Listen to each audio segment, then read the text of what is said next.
In the circular auction hall, the tension was palpable as men shouted their bids.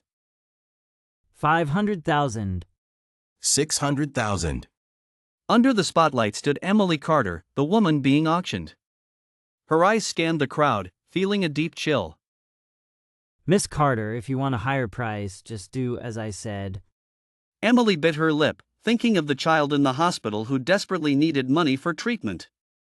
She closed her eyes and began to dance, her movements both provocative and alluring.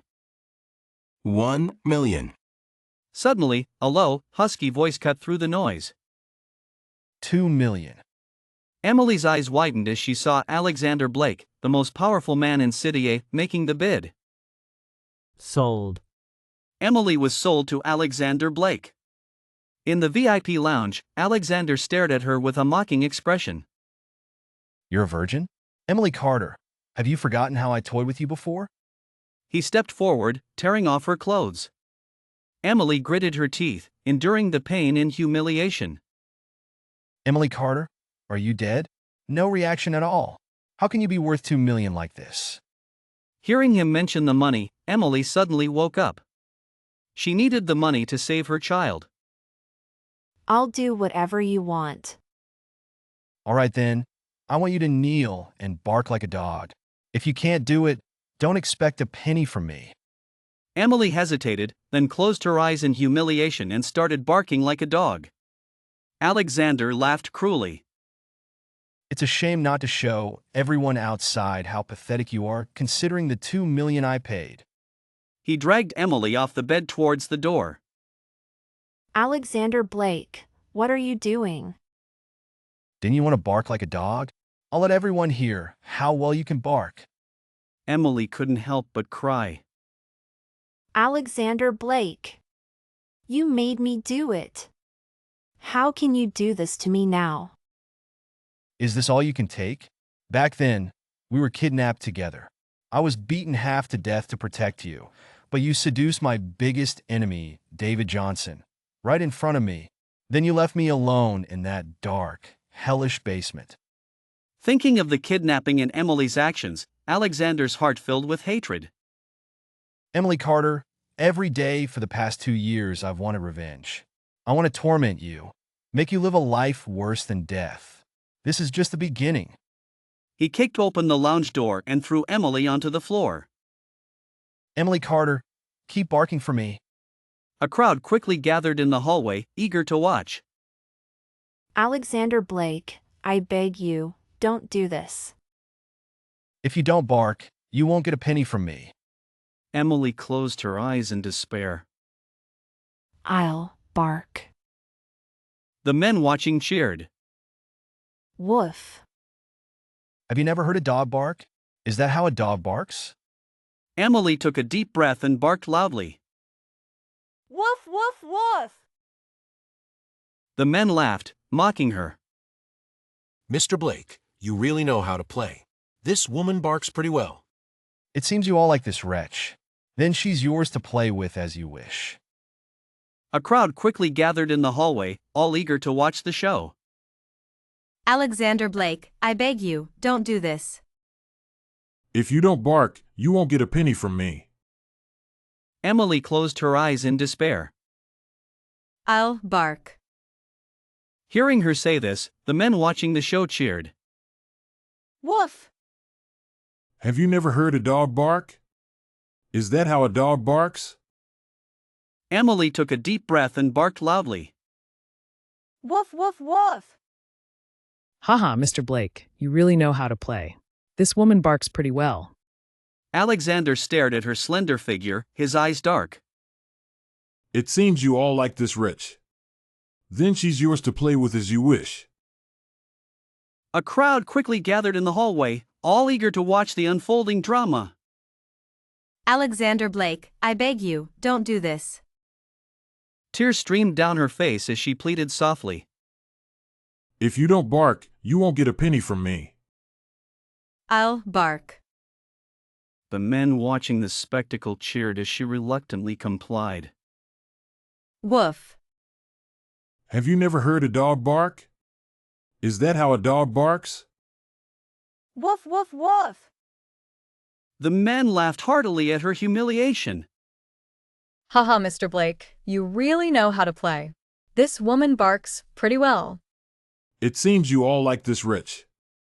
Then she's yours to play with as you wish. A crowd quickly gathered in the hallway, all eager to watch the show. Alexander Blake, I beg you, don't do this. Emily pleaded softly, tears falling one by one. If you don't bark, you won't get a penny from me. Emily closed her eyes in despair. I'll bark. Hearing her say this, the men watching the show cheered. Woof. Have you never heard a dog bark? Is that how a dog barks? Emily took a deep breath. Woof, woof, woof. Haha, Mr. Blake, you really know how to play. This woman barks pretty well. Alexander stared at her slender figure, his eyes dark. It seems you all like this rich. Then she's yours to play with as you wish. A crowd quickly gathered in the hallway, all eager to watch the unfolding drama. Alexander Blake, I beg you, please don't do this. If you don't bark, you won't get a penny from me. Emily's tears fell one by one as she closed her eyes in despair. I'll bark. Hearing her say this, the men watching the show cheered. Woof. Have you never heard a dog bark? Is that how a dog barks? Emily took a deep breath and barked loudly. Woof, woof, woof. Haha, Mr. Blake, you really know how to play. This woman barks pretty well. Alexander stared at her slender figure, his eyes dark. It seems you all like this rich. Then she's yours to play with as you wish. No. I just wanted to hold your arm to save the child. Alexander's eyes narrowed, and he grabbed Emily's neck. Then you can go to the afterlife. The commotion alarmed the others in the room, and Sophia Williams was the first to rush in. Alexander, don't do this. If you don't let go, she'll really pass away. Emily's eyes slowly closed, as if she was truly about to expire. Sophia glanced at Emily, then discreetly pulled a syringe from her bag, aiming it at Alexander's back. Once Emily stopped breathing, she planned to inject the poison into Alexander and blame everything on Emily. After all, with both of them gone, there would be no witnesses. As Emily's head drooped, Sophia moved closer, ready to plunge the needle forward. Suddenly, Emily's eyes snapped open, catching Sophia's actions in her sight. No. Her body suddenly surged with strength as she pushed Alexander to the ground. The sharp needle pierced Emily's body instead. Alexander fell to the floor, watching in shock as Emily took the needle for him, his pupils contracting. The poison was extremely potent, and as soon as it entered Emily's body, she lost all consciousness. Alexander held Emily tightly, tears streaming down his face. Seeing the situation turn dire, Sophia quickly hid the syringe and fled before Alexander could react. Someone. Get a car ready, we're going to the hospital. Within half a minute, he was in the car, speeding towards the hospital. They arrived at the hospital quickly, and Emily was rushed into the emergency room. As Alexander waited outside the emergency room, he remembered Sophia. He immediately took out his phone, ordering a citywide lockdown to find Sophia Williams and David Johnson, as well as the whereabouts of Emily's child. Sophia, trying to escape by car, was intercepted at the highway entrance by Alexander's men, bound and brought to the hospital. Information about Emily's child also surfaced.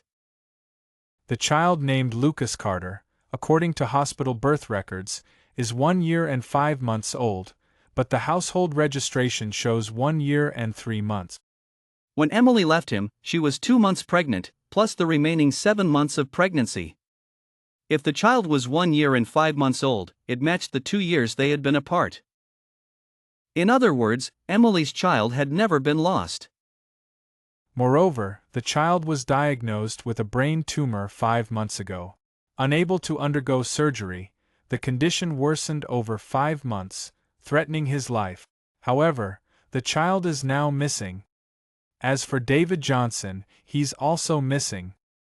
Alexander tightened his grip on the phone. Keep searching. Yes. The emergency room light was still on, and Emily's fate remained uncertain. An hour later, Sophia was brought before Alexander. What did you inject into Emily? I admit, I injected her with poison. Only I have the antidote. Let me go, and I'll give you the antidote. Otherwise, both she and her child are doomed. So my child is indeed in your hands.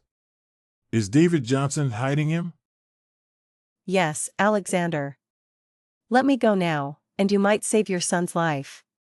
Otherwise, you'll be collecting his body. Alexander Blake nodded to the bodyguards nearby, who immediately understood and roughly dragged Sophia Williams away. As Alexander watched Sophia being taken away, his phone suddenly rang. He instinctively wanted to ignore it but remembered he was holding Emily Carter's phone. His expression turned serious as he quickly checked the phone, only to find a video message from an unknown number. In the video, a child with a bandaged head lay on a hospital bed, while a man's hand held the child's arm, a sharp scalpel cutting into the child's delicate skin.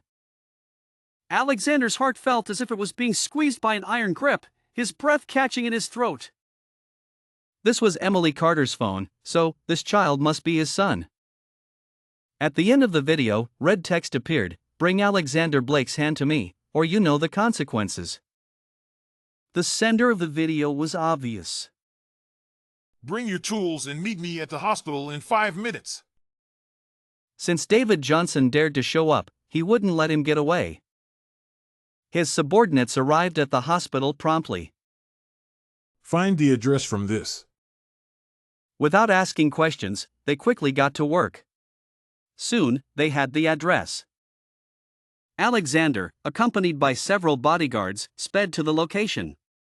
They arrived at a private hospital. With his entourage, Alexander entered the hospital. As they approached the designated room, a shadowy figure darted away.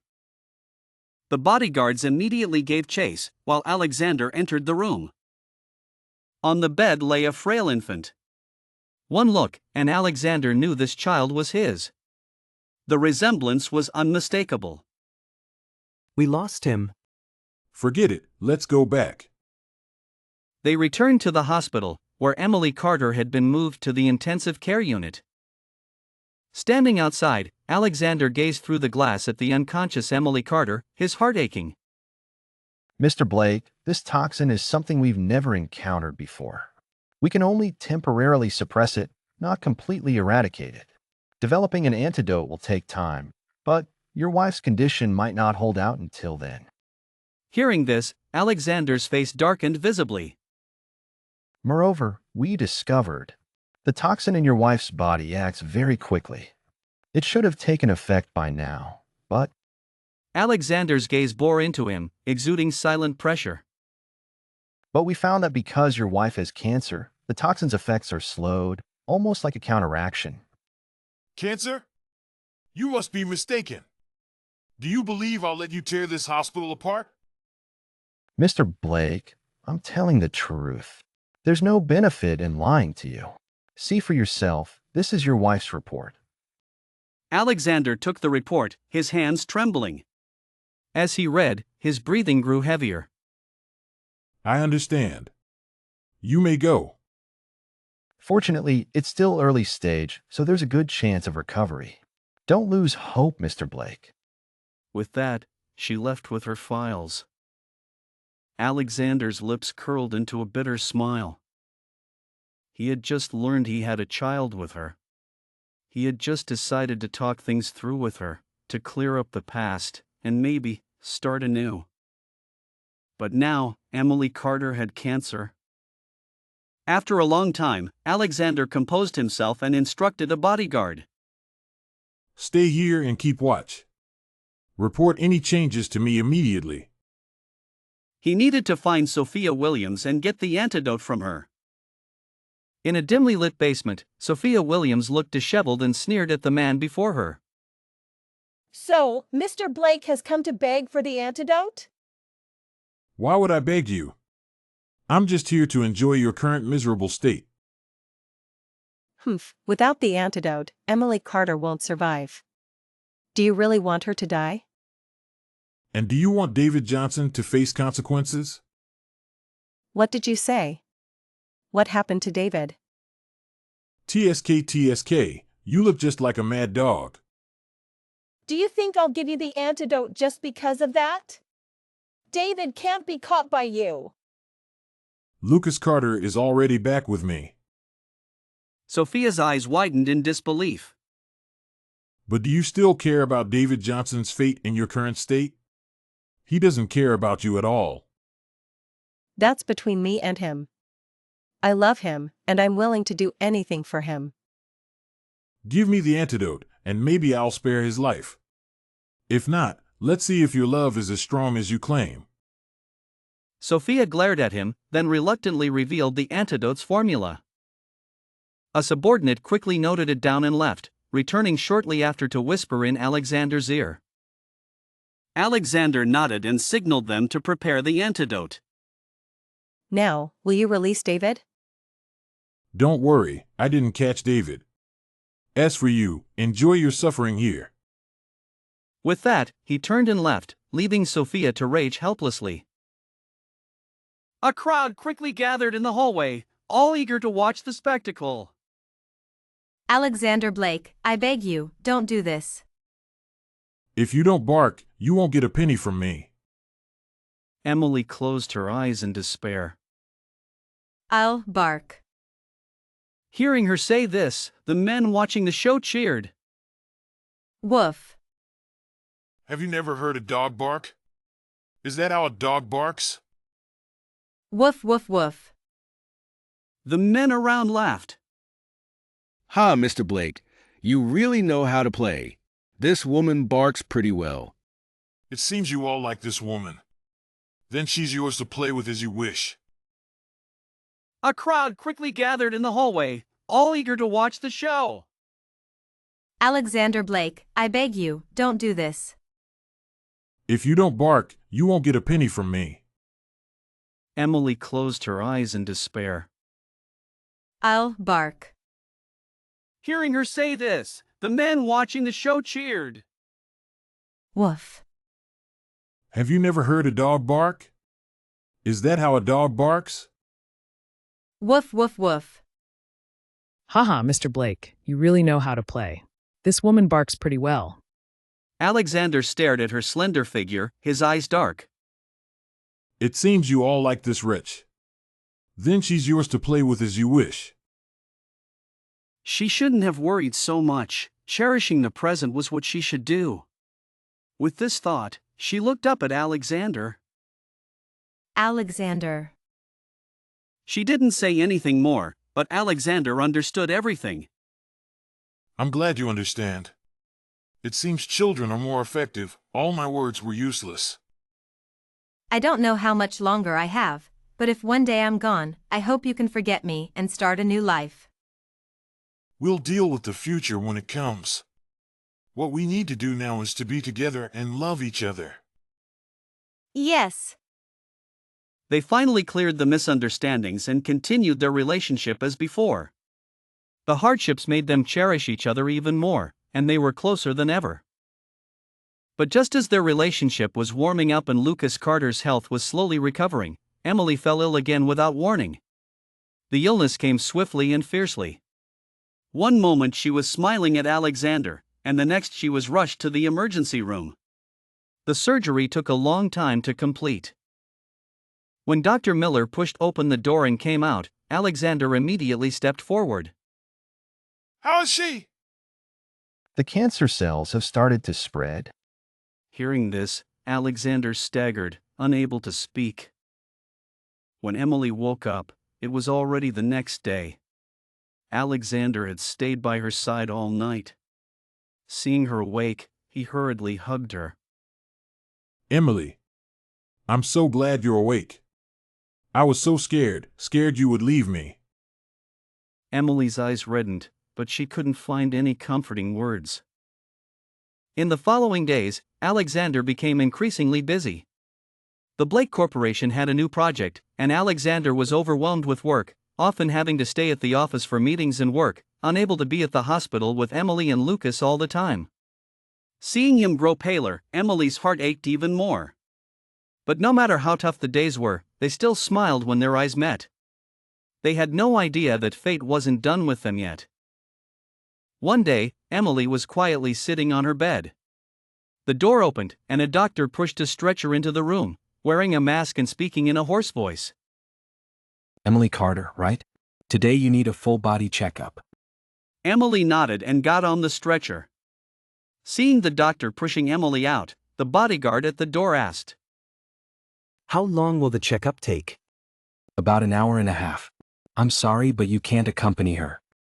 The bodyguard nodded in understanding and asked where they could wait before following them into the elevator. The doctor pushed Emily through several turns, eventually reaching a deserted area. Doctor, we've been walking for a long time. I don't remember the hospital being this big. The doctor stopped and removed the mask, revealing David Johnson's face. David Johnson. Emily Carter, long time no see. What do you want? If Alexander finds out, he won't let you go. Oh? He won't let me go? I'd like to see who won't let whom go. If it weren't for you 2 years ago, would he still be alive? Today is a replay of the past, but this time, the outcome will be what I want. Emily glared at him, this despicable man. But honestly, every time you save him, he really isn't much of a man, is he? This time, let him save you. But if he dares to come, he won't leave alive. David called for a few men who tied Emily up, blindfolded and gagged her, and injected her with a sedative before taking her away. David drove with Emily on the highway. He looked back, but it wasn't Alexander Blake's men. These people were strangers. He had never seen them before. Gentlemen, what have we done to offend you? Why are you attacking my men? The two men remained silent. One of them bypassed David, walked to the car, and carried Emily Carter out on his shoulder. He then punched David, knocking him out cold. David didn't even have time to groan before he passed out. The two men arrived at an old-fashioned room and stood before a desk. Sir. The man sitting in the chair nodded in satisfaction. Lock this woman up and keep a close watch on her. Report any developments to me immediately. Also, keep a close eye on the young master. Yes, sir. The door slowly closed. Is anyone there? As soon as she spoke, the door opened, and Rachel Adams walked in. Where am I? David Johnson. You don't need to know where you are, and I don't know who David Johnson is. All you need to know is that you'll be living here from now on. Without waiting for Emily to respond, Rachel turned and left the room. Emily spent several days in the room, seeing no one except when meals were brought to her. She was on the verge of losing her mind, but there was nothing she could do except wait. The room was cleverly designed, completely preventing any attempts to harm herself or escape. Can I see your master? I need to report to the master. When Alexander Blake found David Johnson, he was barely alive. But even in his final moments, David didn't reveal Emily's whereabouts. It seemed that even David didn't know who had taken Emily. In the entire city, he couldn't think of anyone who would dare to openly oppose the Blake family, except... His eyes widened as if he had just realized something. Investigate the kidnapping incident from 2 years ago. Find out what really happened. The old man's eyes looked at the reporting servant. She wants to see me? Yes, sir. She's been quite well behaved these past few days. All right, bring her to me. Let her understand her situation. The servant obeyed and soon brought Emily Carter in. Why do you want to see me? I want to ask you, why did you lock me in that room? Did David Johnson instruct you to do this? Him? He doesn't have the authority to command me. Do you know Alexander Blake? Of course I do. But so what? I kidnapped you, not him. How can you be so sure? Between family and love, which do you think he would choose? Emily pondered his words for a moment before looking up in disbelief. You are? What kind of feelings do you have for Alexander? My feelings for him are complicated. There's love, hate, and guilt. Hate? Why do you hate him? And what are you guilty about? I hate him for misunderstanding me and treating me poorly afterward. I feel guilty because, after we finally cleared up the misunderstandings, I fell ill and didn't want to burden him, but he said he didn't want to give up on me. You're quite honest. What illness do you have? I know I don't have long to live, so I don't want to burden him. If you don't want to burden him, why don't you leave? I'm not pretending. Alexander keeps a close watch on me, so I can't leave. If it weren't for you, none of this would have happened. Anyway, you won't have a chance to escape now, so it doesn't matter if I tell you. The incident 2 years ago was orchestrated by me and David Johnson. Emily looked at him in shock. How could you do this? Do you know how dangerous it was for Alexander back then? How could you push him into the fire pit? I was saving him. I love him, and he loves me. What's wrong with that? Why did you have to tear us apart? Do you even realize who Alexander is and who you are? He is the heir to the Blake family, with responsibilities you can't even imagine. I'm sorry, Grandpa, but I can't agree with you. I don't need your agreement. You will stay here, and maybe one day, when you understand, I might let you go. He ordered the servant to take Emily away. 3 days passed, and one of Alexander's subordinates hurriedly knocked on his office door. We found it. We found information about the incident 2 years ago. Speak. Sir, we discovered that there were 2 masterminds behind the incident involving you and your wife. One was David Johnson, and the other was your grandfather, Mr. Blake. What did you say?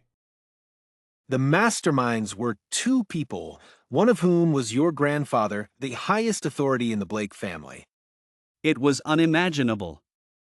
The person who wanted to harm him the most was his beloved grandfather. Let's go. We're heading to the Blake family estate. Alexander returned to the Blake family estate and met with Mr. Blake. I won't beat around the bush. I'll get straight to the point. You were the mastermind behind the incident 2 years ago, weren't you? Yes. Why did you do it? Did you know I almost lost my life that time? You are the heir to the Blake family. I didn't want you to throw everything away for a woman. She was forced into it. She did it to save me. These emotions are just distractions for you. They're not worth your attention. I did it for your own good.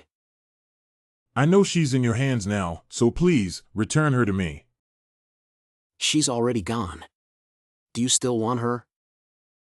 Hearing this, Alexander felt a chill run through his body. The next moment, the world spun, and he fainted. Dr. Miller, how is he?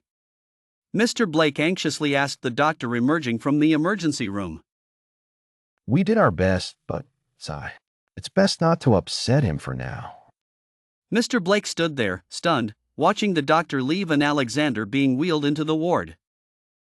In the ward, Mr. Blake silently watched over Alexander. Late at night, Alexander finally woke up and immediately asked, Grandfather, were you lying to me? Yes. Upon hearing this, Alexander fainted again. This time, Mr. Blake was truly panicked. He waited anxiously outside the operating room, pacing back and forth like a child who had made a mistake.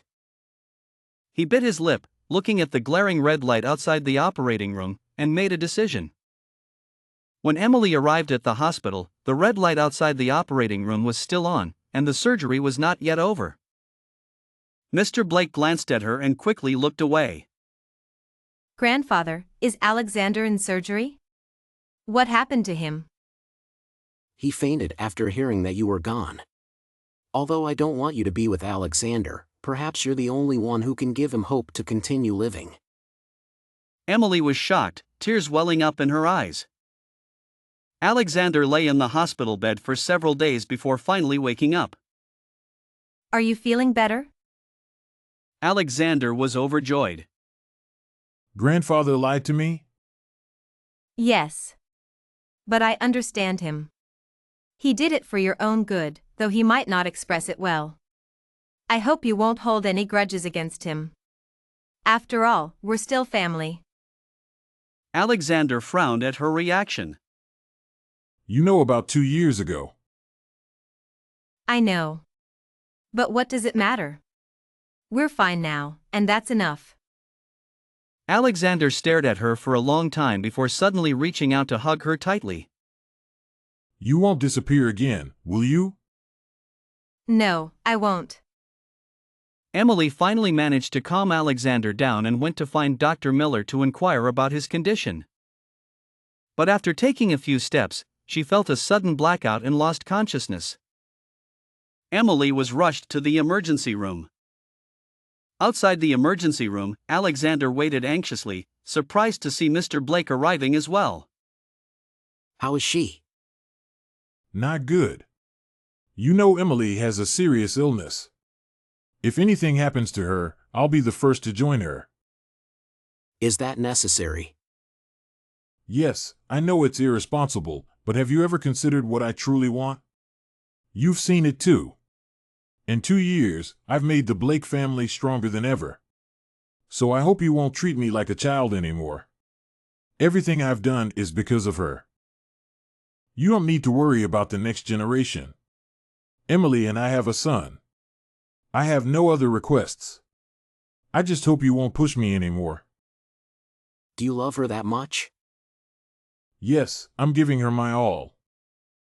Will you make the Blake family even stronger? Answer me. I will. It's my responsibility. I understand. Mr. Blake took a jade pendant from his pocket and placed it in Alexander's hand. I hope you won't forget what you said today.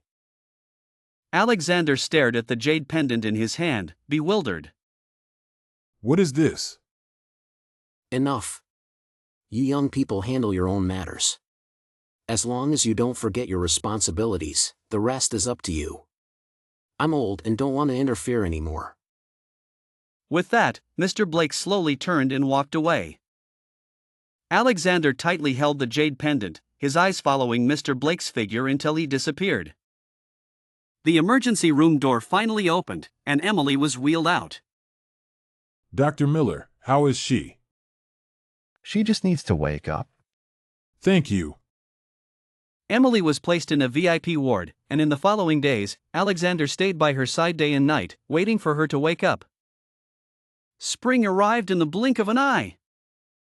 One day, Alexander brought Lucas Carter to see her, only to find Emily sitting up in bed. Alexander, spring has come.